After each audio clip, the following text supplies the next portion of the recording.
Well, name is Bill Bolger, William C., but generally known as Bill. I now live in Mount Holly. I've formerly lived here at Whitesbog. I've lived at Smithville outside of Mount Holly. I've been working in this area, or living in the area, for about 45 years. And I'm an historian, got 3 cats. That's about it. I'm 71 now. Grew up in Virginia and Philadelphia, and then in the high school years studied history, studied art. But one of my favorite projects was bringing what we call the office building back to the village. This was something that had been taken by Tom Darlington when he set up the new farm. And I asked Tom, why did you take this little building? You know, it's back now, it's nicely preserved. It's perhaps a 12 by 16 foot, 1-story frame building. And I said, Tom, why did you take that with you? Because he was building this model farm across the highway. And he said that he had an attachment to it because when he first came here to be the manager of the farm in the early 50s, he was living in the house next to where that office building is. And he used the office to get away from the kids. He was working on a PhD in the winters, as if running a massive cranberry and blueberry operation wasn't enough to occupy his time. He was working on a PhD at Penn in psychology, and he needed a study. And so the office building became his study, which is, great image of Tom, who was really a remarkable human being, in this building that is really quite reminiscent of Thoreau's Walden getaway. And then when he built the new farm in the late 60s, he wanted to keep it. And I guess he thought he was going to fix it up. Well, he never did. It was still sitting on blocks in 1984, 85, when he realized the trust was forming. We were really we had gotten the property, or we were in the process of getting it registered as an historic district. And he said, do you want it back? And I'd never moved a building before, and I said, well, yeah, it would be great, but how do I do that? And he said, well, I'll give you a flatbed truck, and I'll help you jack it up. And you just jack it up and back the truck under and take it over. And so it was a really gratifying experience. The amazing thing was when we backed the truck in to where we knew the house where the building had been, the space was still there. Nothing had grown in. It's as if it was still waiting. Of course, this was about 15, 18 years later, which now to me doesn't seem like all that long a period of time. But anyway, we didn't even have to trim a bush or something to get the building into place because it was still open. And we had a juvenile education program here at the time. They built the new piers and they built the chimney and they put a new roof on, and we saved the building. So that was maybe my favorite project, but there were several others. There was re-roofing Elizabeth White's potting shed, which was in ruins and on the verge of falling apart completely. So we would pick projects like that. And I say we because it was whoever was available and interested. And it was a very gratifying thing because we had so much to do. There was no end of things to be done, and people pitched in, and we'd get the job done. So you want to go back a little bit and tell me about Tom Darlington a little more? Well, I just really loved getting to know Tom Darlington. He was a legend in his own time. I'm trying to think, at least in Burlington County, there were maybe 8 or 9 major growers of cranberries. That is the big farms. There was Bill Haynes down at Hog Wallow. There was Chick Thompson at the Birches. I got to know most of them to some degree just because of my growing interest. And in fact, at one point I thought of doing a book on the cranberry industry, at least of Burlington County.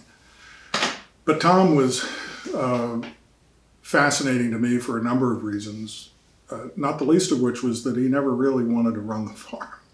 That wasn't his goal in life when he was young. And he was drafted to do it because his brother tragically died in a plane accident right here at Whitesbog. And the family needed Tom to come and run the farm. Tom was a highly skilled aeronautical engineer, and at the very time that aeronautical engineering was in its heyday in terms of just revolutionizing air flight, this was the moment of the jet engine. And that was his love. That's what he wanted to be and was very successfully.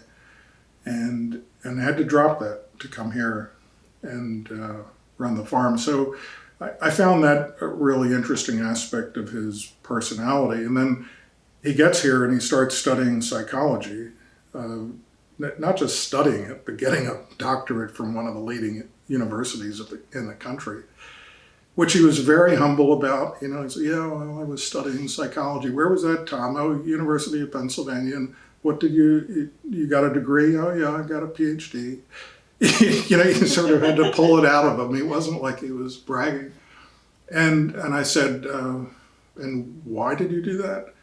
Thinking that, he's had a serious interest. And I think he toyed with the idea of setting up a private practice, which I guess he could have done in tandem with his work here. But his comment amused me because I've thought about it in terms of other things that I've done. He said, well, if you're going to run a family business, it's a good idea to know psychology. And of course, the conflicts with Elizabeth White, as wonderful as she was apparently not always the easiest person to get along with. He was her favorite nephew or niece. He loved her dearly, but I think he walked into the middle of Elizabeth's later years here and realized that there was a lot of tension between the stockholders of the company. And who knows all. He didn't go into detail about it, but he just made that comment that, this was a very useful bit of skill to develop. And then there was the fact that he continued to use his skill as a mechanical engineer to develop machines that helped the work here at Whitesbog and throughout the region in cranberries and blueberries. He of course invented the dry harvesting machine, which I believe is still in use. That is the handheld dry harvester. It looks like a lawnmower of sorts. And but he also developed a blueberry harvesting machine. And I got to talk to him about those machines in the shop, the new shop that he had over at Buffin's Meadow. And it was just really wonderful I don't think I had studied inventors before, but never had a chance to talk to a live one about the work that he had done. And he was also, as I said, he was just a very humble man. He also was responsible for the study being as substantial as it was because I went to talk to him. I thought he might have some information for me. He went into the back room at his office at the new farm and brought out a carton of documents. And, this is like a researcher's dream where you're hoping maybe you'd find these things somewhere over a period of time. You hardly expect somebody to just bring you the box.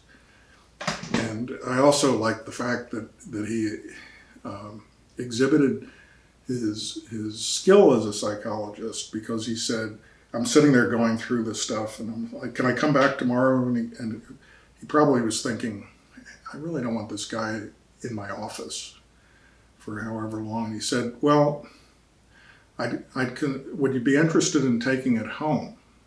I said, well, yeah. And he said, well, I've had problems with people in the past taking things and not bringing them back, which of course we all have. So, yeah, okay. He said, if you bring them back in 1 week, you can take them. So he gave me a hard deadline. And I think it took me the week, to read all this stuff and take notes. And I had it back at his office, exactly 1 week later. And I just thought that was great because it showed that, his knowledge of how people think and what they may or may not do was really very much a part of the way he conducted business. And then later I got to know him better when he was coming to Arnie's Mount Meeting House. After he had retired and was kind of free of the burdens of work. And that was another whole experience because I interviewed him about his earlier career, which I hadn't done, and also just got to know him as a retired man who was sort of re-examining things, free to think about new things. I remember one of the things he got very interested in was the question of what is life, what constitutes living beings, which isn't as easy a question to answer as you might imagine at first. And he had been reading about that. So, over time, I guess I had known him for about, well over 20 years and really valued that experience. He was a very special guy.